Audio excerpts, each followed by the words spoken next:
नमस्कार, मैं हूं आपके साथ मयंक मिश्रा। आज 14 तारीख है। इस समय भारत में ब्रिक्स समिट चल रही है। ईरान के विदेश मंत्री अब्बास अराक्ची साहब भारत में मौजूद हैं और उन्होंने भारत से, दिल्ली से डोनाल्ड ट्रंप को सीधा संदेश दिया है, करारा संदेश दिया है कि अगर ईरान पर फिर से हमला हुआ तो ईरान इसका जोरदार जवाब देगा।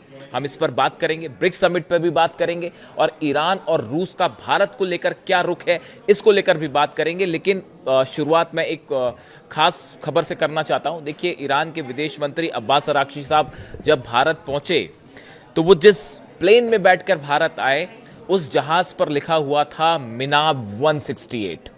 मिनाब 168 ईरान की वो शहीद बेटियों को उन्होंने याद किया है जिनकी अमेरिका और इजराइल के हमले में मौत हो गई थी। इसीलिए वो जिस जहाज में भारत आए उस जहाज के ऊपर मिनाब 168 लिखा हुआ था। ईरान के विदेश मंत्री ने भारत पहुंचकर भी ईरान की उन शहीद बेटियों को याद किया।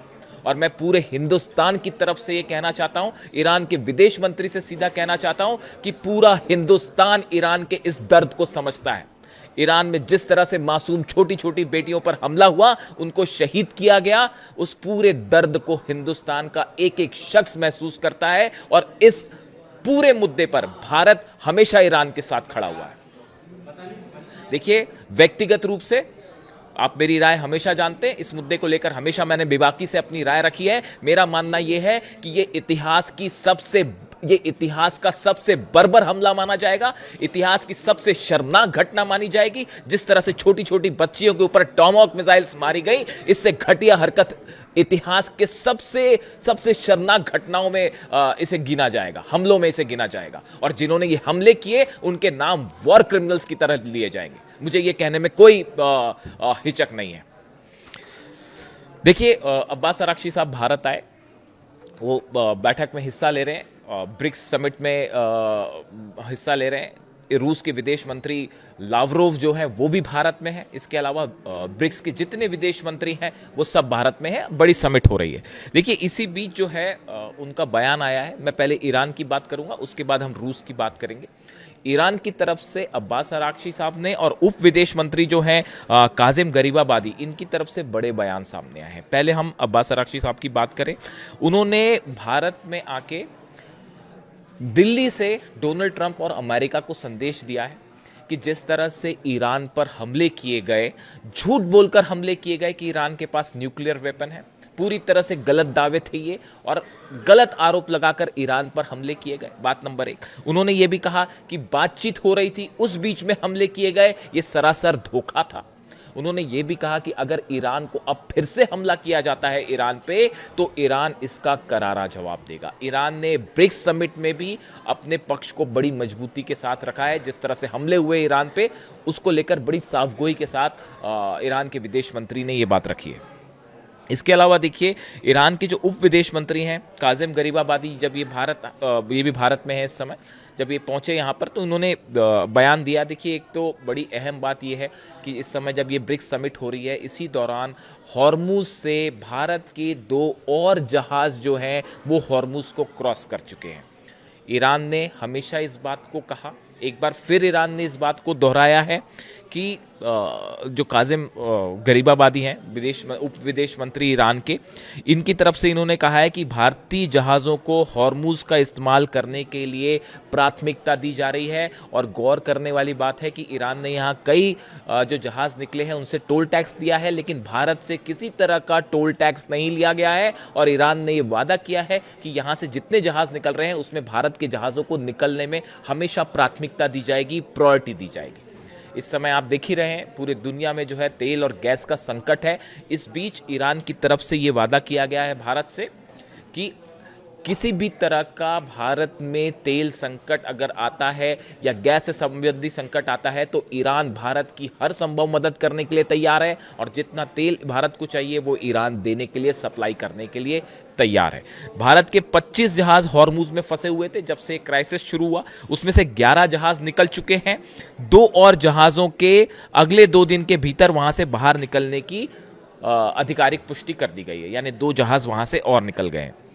ये बयान आया है काजिम गरीबाबादी, जो ईरान के उप विदेश मंत्री हैं। इसके साथ ही उन्होंने दिल्ली में ही एक बड़ी खूबसूरत बात कही। उन्होंने कहा भारत और ईरान को उन्होंने एक संस्कृति वाले दो राष्ट्र बताया। उन्होंने ये कहा कि भारत और ईरान इस तरह से हैं मानो एक संस्कृति वाले दो राष्ट्र हैं, यानी दो देश हैं जिनकी संस्कृति एक है, जिनकी विचारधारा एक है और जिनका एक बड़ा लंबा इतिहास रहा है। देखिए, कहने का मतलब यहाँ पर यह है कि ईरान ने एक बार फिर ये आश्वासन दिया है भारत को और दिल्ली में दिया है। देखिए, पिछली बार जब ईरान के विदेश मंत्री भारत आए थे, उस समय भारत और पाकिस्तान के बीच जंग चल रही थी और इस वक्त जब ईरान के विदेश मंत्री जो हैं वो भारत आए हैं, उस समय ईरान और अमेरिका के बीच जंग चल रही है। यानी दोनों ही उनकी यात्राएं अब्बास अरागची साहब की भारत में ऐसे हालात में हुई है जब कोई ना कोई जंग चल रही है। इन हालात में उनका भारत आना एक बड़ा स्टेप माना जा रहा है भारत और ईरान के रिलेशनशिप को लेकर, और ये भी माना जा रहा है कि कई अहम मुद्दों पर चर्चा होगी, न सिर्फ हॉर्मूज पे बल्कि चाबहार पोर्ट पर, कि कैसे भारत और ईरान के बीच चाबहार को लेकर जो है वो व्यापार आगे बढ़ाया जा सकता है और कैसे बिना किसी तीसरे देश के हस्तक्षेप के बिना इस व्यापार को आगे बढ़ाया जा सकता है। देखिए, इसी बीच अहम खबर यह भी है कि प्रधानमंत्री मोदी से ईरान के विदेश मंत्री अब्बास अरागची ने मुलाकात की है। देखिए, जितने विदेश मंत्री आए हैं ब्रिक्स समिट के तहत अलग अलग देशों के, उन सब के साथ पीएम मोदी की एक मुलाकात होती है, एक ग्रुप फोटो भी लिया गया। लेकिन ईरान के विदेश मंत्री, जो सूत्रों के हवाले से खबर है कि ईरान के विदेश मंत्री अब्बास अरागची साहब के साथ प्राइम मिनिस्टर नरेंद्र मोदी की एक अलग से मीटिंग की गई है और बताया जाता है कि इसमें हॉर्मूज समेत कई अहम मुद्दों पर चर्चा हुई, ऐसी सूत्रों के हवाले से खबर है। अब इसके बारे में डिटेल्स कुछ वक्त में सामने आएंगे कि पीएम मोदी से अब्बास अरागची साहब की क्या बात हुई है। अच्छा, ये एक और गौर करने वाली बात यह है कि ये अब्बास अरागची साहब ऐसे समय में भारत में हैं जब डोनाल्ड ट्रंप जो है जिनपिंग से मिल रहे हैं। वहाँ उनकी मुलाकातों का दौर जारी है और तमाम तरह की बातें हो रही है कि हॉर्मूज को लेकर एक बड़ी डील करने की कोशिश में है। डोनाल्ड ट्रंप किसी तरह से चीन को इस बात के लिए राजी कराना चाहते हैं कि वो ईरान पर दबाव डाले या ईरान से बातचीत करे और हॉर्मूज खुलवाए और यूरेनियम को लेकर डील करवाए। इस तरह की तमाम बातें जो है डोनाल्ड ट्रंप अपने काफ़ी सारे सीईओज को लेकर वहाँ मौजूद है और कई तरह की वहाँ पर डील्स की खबरें आ रही है, जिसमें थोड़ा सा इंतजार करना होगा। चीन का रुख भी देखना होगा कि डोनाल्ड ट्रंप से मुलाकात के बाद चीन हॉर्मूज को लेकर क्या कहता है, चीन की ईरान से क्या बात होती है। अब्बास अरागची जैसे ही 2 दिन के लिए भारत में है वो वापस जाएंगे, उसके बाद जो पहली चीज़ यही होने वाली है कि चाइना और ईरान के बीच बड़ी चर्चा होने वाली है कि डोनाल्ड ट्रंप की विजिट के बाद क्या रुख होता है ईरान का। यह तय करेगा कि हॉर्मूज का संकट अब जंग की तरफ जाएगा या किसी तरह की बातचीत की तरफ आगे बढ़ेगा, इस पर नजर रहेगी। लेकिन इसी बीच देखिए, रूस के जो विदेश मंत्री हैं लावरोव, ये भी भारत में हैं और इन्होंने 2-3 बड़े अहम बयान दिए हैं जो भारत के रेफरेंस में दिए हैं। उन्होंने कहा है, भारत रूस के रिश्तों पर बात करते हुए रूस के विदेश मंत्री लावरोव ने कहा, हिंदी रूसी भाई भाई सिर्फ कोई राजनीतिक नारा नहीं है बल्कि यह दोनों देशों की संस्कृति का हिस्सा बन चुका है। देखिए, अहम बयान आया है रूस के विदेश मंत्री की तरफ से, जिन्होंने कहा है कि देखिए, हिंदी रूसी भाई भाई जो नारा लगता है ये सिर्फ नारा नहीं है, ये दोनों देशों की संस्कृति का हिस्सा बन चुका है। लावरोव ने यह भी कहा कि कुछ ताकतें रूस भारत के रिश्तों को कमजोर करने की कोशिश कर रही हैं और बंद ढांचे बनाकर अपने नियम थोपना चाहती है, लेकिन उनकी कोशिशें लगातार नाकाम हो रही हैं। देखिए, ये इशारा अमेरिका की तरफ है, जो उन्होंने लावरोव का रूस का ये कहना है कि जिस तरह से अमेरिका ये लगातार दबाव बनाता है कि भारत रूस का तेल ना खरीदे, उसको लेकर ये रूस के विदेश मंत्री ने निशाना साधा है और उन्होंने कहा है कि भारत रूस के रिश्तों को कमजोर करने की कई देश ऐसी कोशिश कर रहे हैं, लेकिन इसमें वो कभी कामयाब नहीं हो पाएंगे। उन्होंने कहा, हम सब देख रहे हैं, हमारे भारतीय दोस्त भी देख रहे हैं, यही बात हमारी दोस्ती को और ज्यादा कीमती बनाती है। उन्होंने कहा कि भारत के लोग जो है वो भी इस बात को समझते हैं कि भले कोई लाख कोशिश करे, लेकिन भारत और रूस की दोस्ती हमेशा से रही है और हमेशा आगे रहेगी, चाहे कितनी ही कोशिश कोई इसको तोड़ने की क्यों ना कर ले। इसके साथ ही उन्होंने एक और अहम बात कही, मैं गारंटी देता हूं कि रूस से होने वाली आपूर्ति के संबंध में भारत के हितों को कभी कोई नुकसान नहीं पहुंचेगा। रूस भारत को गैस, तेल और कोयले जैसे हाइड्रोकार्बन की आपूर्ति लगातार जारी रखे हुए है और भविष्य में सहयोग और मजबूत होगा। रूस की तरफ से भारत को यह आश्वासन दिया गया है कि कभी अगर जरूरत पड़ती है या हालात भारत में ज्यादा तेल की कमी होती है तो ऐसी सूरत में रूस भारत को तेल हो चाहे गैस हो या फिर हाइड्रोकार्बन है, इन सब चीज़ों की सप्लाई करने के लिए तैयार है। यानी न सिर्फ ईरान की तरफ से बल्कि रूस की तरफ से भी भारत को यह आश्वासन दिया गया है कि भारत में किसी तरह का तेल का संकट नहीं आने दिया जाएगा, और ज़रूरत होती है तो पूरी तरह से मदद के लिए ईरान भी तैयार है, रूस भी तैयार है। ईरान की तरफ से बार बार ये बात कही गई है कि हॉर्मुज में भले जहाज़ फंसे हों, दिक्कत है, लेकिन हमारी प्रायोरिटी ये है कि भारत के जितने जहाज़ हैं वो वहाँ से पास हों और उन्हें भारत आने दिया जाए बिना किसी टोल के, बिना किसी विवाद के। तो ये स्टैंड ईरान का है। ऐसे समय में ये ब्रिक्स समिट, देखिए दो बड़ी इस समय समिट्स चल रही हैं। एक चीन में जो डोनाल्ड ट्रंप मिल रहे हैं जिनपिंग से, उसमें भी कई चीज़ें हैं, उस पर हम अलग से बात करेंगे। उनके पहली दौर की जो मुलाकात हुई जिनपिंग की और ट्रंप की, बताया जा रहा है कि पर्दे के पीछे कई सारी डील्स हो रही हैं।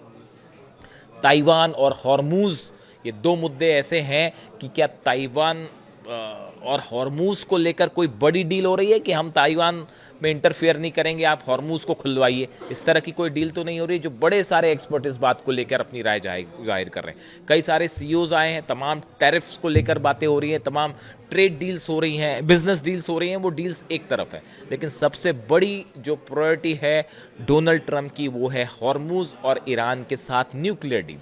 अब इसमें चीन का क्या रुख होता है, इसके लिए वेट करना पड़ेगा कम से कम 48 घंटे का, ताकि ये बात सामने आए कि आखिर चीन क्या फैसला करता है डोनाल्ड ट्रंप की मुलाकात के बाद। दूसरी तरफ ब्रिक्स समिट, जिसमें रूस और ईरान के विदेश मंत्री भारत में, इतना ही नहीं सऊदी अरब और यूएई के रिप्रेजेंटेटिव भी भारत में हैं। देखिए ये ब्रिक्स समिट एक ऐसे समय में हो रही है जब तमाम हालात यूएई और ईरान के बीच में कैसे हैं आप जान ही रहे हैं। अभी नई खबर जो आई है कि सऊदी भी जो है उसके भी जेट्स शामिल थे ईरान पर हमले के। तो एक खासा तनाव का माहौल है पूरे मिडिल ईस्ट में, पूरे वेस्ट एशिया में। इन हालात में भारत में ब्रिक्स समिट बेहद अहम हो जाती है इस पूरे इलाके को लेकर। और ईरान की तरफ से भी ये बयान आना कि भारत हमेशा से इस बात को कहता रहा है कि शांति से बात हो, बातचीत से हल किया जाए, उसका ईरान पूरी तरह से समर्थन करता है। यानी दो समिट, एक चीन में हो रही है, एक भारत में हो रही है, और सबकी नज़र है कि ईरान को लेकर क्या फैसला होता है। जो भी अपडेट होगा आप तक पहुँचाएंगे। Thank you so much.